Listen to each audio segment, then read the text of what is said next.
Women.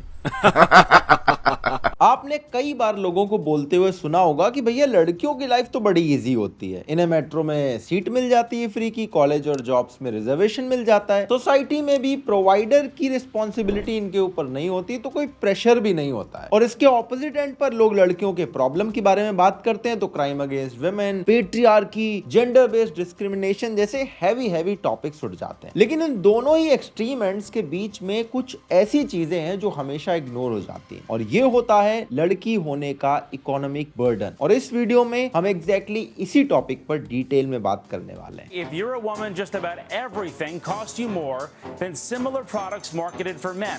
It's called the pink tax. 20 inches and it's $209.99. 20 inches, $199.99. So mine's $10 more expensive. For what? Paying $7.49 for the same thing because it's advertised that it's special and it's going to relieve our cramp. It's a sad and dirty trick from marketers. It's that time of year when companies reveal how much they pay their male and female employees.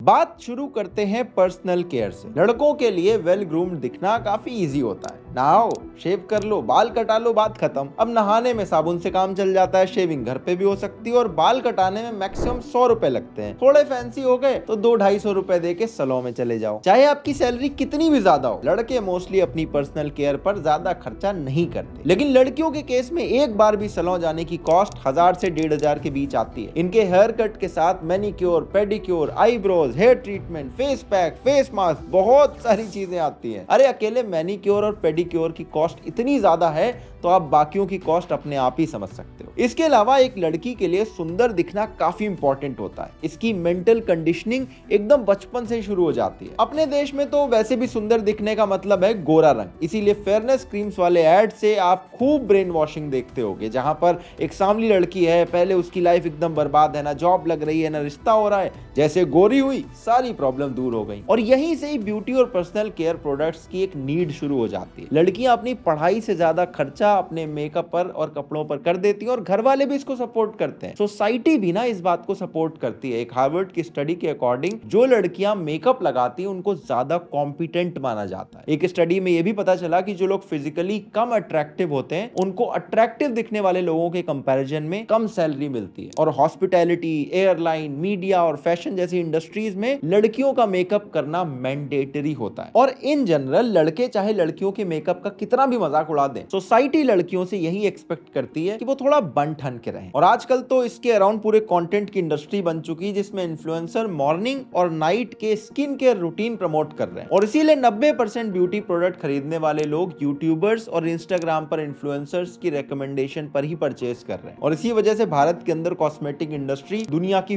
4th largest है। और on average एक लड़की अपने makeup पर पूरे साल भर के अंदर 22,000 रुपए खर्च करती है। नायका की वेबसाइट पर स्किन और मेकअप वाले सेगमेंट में प्रोडक्ट के टाइप अगर आप चेक करने लग जाओ तो आपका सिर घूम जाएगा। अब मेकअप तो वैसे भी सोसाइटल प्रेशर में एक जरूरत का सामान बन चुका है, लेकिन फिर भी आप ये कह सकते हो कि भाई इसके बिना काम चल सकता है। लेकिन बायोलॉजिकल नीड वाले प्रोडक्ट का क्या करो, क्योंकि लड़कियों के पास मंथली बेसिस पर लड़कों के कंपैरिजन में एक एक्स्ट्रा खर्चा पीरियड रिलेटेड प्रोडक्ट का भी होता है। इसमें पैड्स, टैम्पॉन्स, मेंस्ट्रुअल कप, बहुत सारी चीजें आती है जिन पर मंथली 300 रुपए तक खर्च हो जाते हैं। और अगर पीरियड्स 30 साल भी चल गए तो ये पूरा खर्चा 1 लाख से ज्यादा हो जाता है। और कुछ लड़कियों के लिए तो पीरियड्स कंपैरेटिवली ज्यादा पेनफुल होते हैं, तो उन्हें मेडिकेशन या हीटिंग पैड्स पर भी अलग खर्चा करना पड़ता है। इसके अलावा जब लड़कियां प्रेग्नेंट होती हैं तो न्यूबॉर्न बेबीज के लिए उन्हें कुछ मंथ के लिए छुट्टी लेनी पड़ती है। और जॉब्स में ये ब्रेक उनके करियर ग्रोथ को काफी खराब भी कर सकता है। तो ये एक अलग इकोनॉमिक बर्डन है। अगर भारत में नेशनल सैंपल सर्वे ऑर्गेनाइजेशन का डेटा देखो तो ये भी पता चलता है कि शॉर्ट टर्म इलनेस से लेकर क्रोनिक इलनेस में लड़कियां लड़कों के कंपैरिजन में ज्यादा बीमार पड़ रही हैं। और ये गैप लगातार बढ़ता जा रहा है। लेकिन जब एक्सेस टू हेल्थ केयर की बात आती है तो लड़कियों को हेल्थ केयर फैसिलिटी लड़कों के कंपैरिजन में कम मिलती है। अब ऐसा नहीं है, देखो सब कुछ लड़कियों का लड़कों से अलग नहीं होता, लेकिन जो प्रोडक्ट ये दोनों ही लोग यूज करते हैं उन प्रोडक्ट्स में भी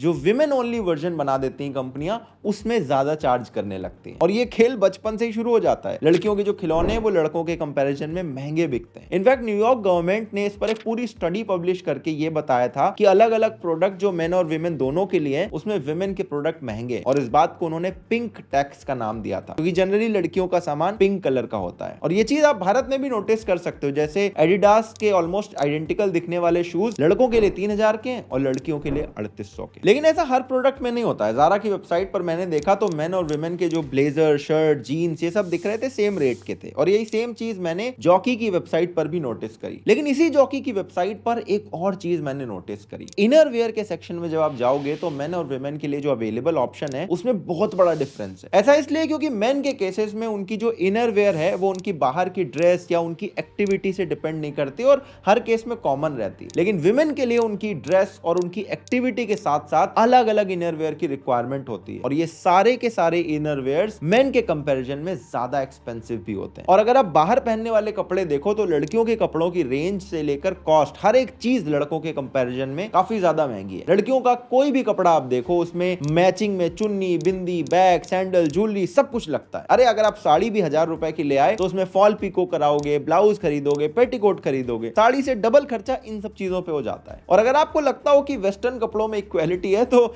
इसमें भी थोड़ा मैं आपको बता देता हूं। आपने नोटिस किया होगा जो लड़कियां जीन्स पहनती हैं वो फोन अपना बैक पॉकेट में रखती हैं। ऐसा इसलिए क्योंकि उनकी जो फ्रंट पॉकेट है वो छोटी होती है। और लड़कियों की मोस्ट ड्रेसेस में जो पॉकेट्स हैं वो होती नहीं। लेट 1600 से पहले मेन और विमेन दोनों के ही ड्रेसेस में पॉकेट नहीं आती थी। सभी लोग बकल बैग कैरी करते थे। लेकिन बाद में जो लड़के हैं उनके ड्रेसेस में पॉकेट आने लगी और लड़कियों के जो बकल बैग हैं वो हैंड बैग और पर्सेस में कन्वर्ट हो गए। और लड़कियों के लिए इन हैंड बैग्स का मार्केट आज $50 बिलियन तक पहुंच चुका है। और इतनी बड़ी मार्केट को सस्टेनेबल बनाए रखने के लिए लड़कियों के कपड़ों में जानबूझकर जेब नहीं ऐड की जाती है। अब कपड़ों की बात बिना शादी के कैसे पूरी हो सकती है? शादी में आप देखो दूल्हे की शेरवानी अगर 50,000 की आ गई तो कहते हैं अरे इतनी महंगी शेरवानी मिल गई है। लेकिन दुल्हन का लहंगा अगर 50,000 का मिल गया तो कहते हैं अरे बड़ा सस्ता लहंगा ले आए, कहां से ले आए? डिजाइनर कपड़ों में भी आप देख लो, सब्यसाची की वेबसाइट पे जाओ, शेरवानी का जो मैक्सिमम प्राइस है वो 2,45,000 का है, लेकिन लहंगा 6,95,000 तक जाता है। और आप कभी ड्राई क्लीनिंग कपड़े करवाने पहुंच जाओ, वहां आपको पता चलेगा कि असली खर्चा क्या होता है। लड़कों की शर्ट जो होती है मोस्टली स्टैंडर्डाइज होती है और उसमें ऑर्नामेंट वगैरह नहीं होते, तो 1 घंटे में बहुत सारी शर्ट्स ड्राई क्लीन हो सकती है। लेकिन लड़कियों के जो ब्लाउज हैं वो अलग अलग कपड़ों के होते हैं, शेप के होते हैं, डिजाइन के होते हैं, इनका फैब्रिक सॉफ्ट होता है, इसमें ऑर्नामेंट, एम्ब्रॉयडरी का भी काम होता है, तो थोड़ा हैंडल करना मुश्किल होता है, इसलिए ज्यादा टाइम लगता है। इसीलिए इनके कपड़ों की ड्राई क्लीनिंग लड़कों के कंपैरिजन में ऑलमोस्ट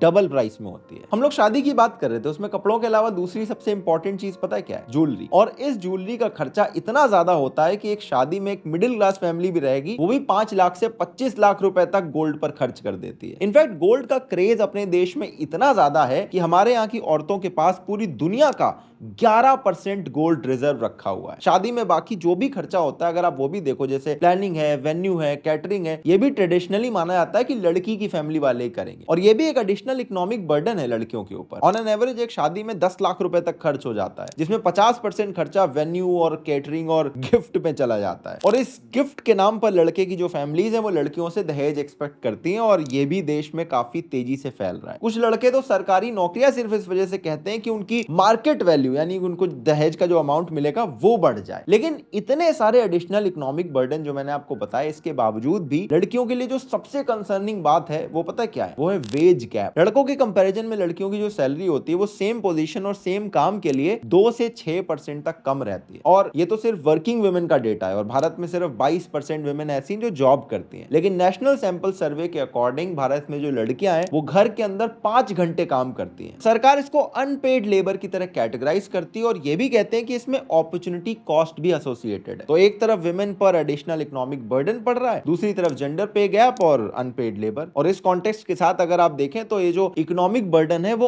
और बड़ा दिखाई देता है। तो इन सारी बातों पर एक बार सोच के जरूर देखना और ये वीडियो अपनी दोस्तों, बहनों और बाकी फैमिली मेंबर्स के साथ जरूर शेयर करना। मैं मिलता हूं आपसे अगले किसी और इंटरेस्टिंग वीडियो में, तब तक के लिए अपना ध्यान रखना। जय हिंद, वंदे मातरम।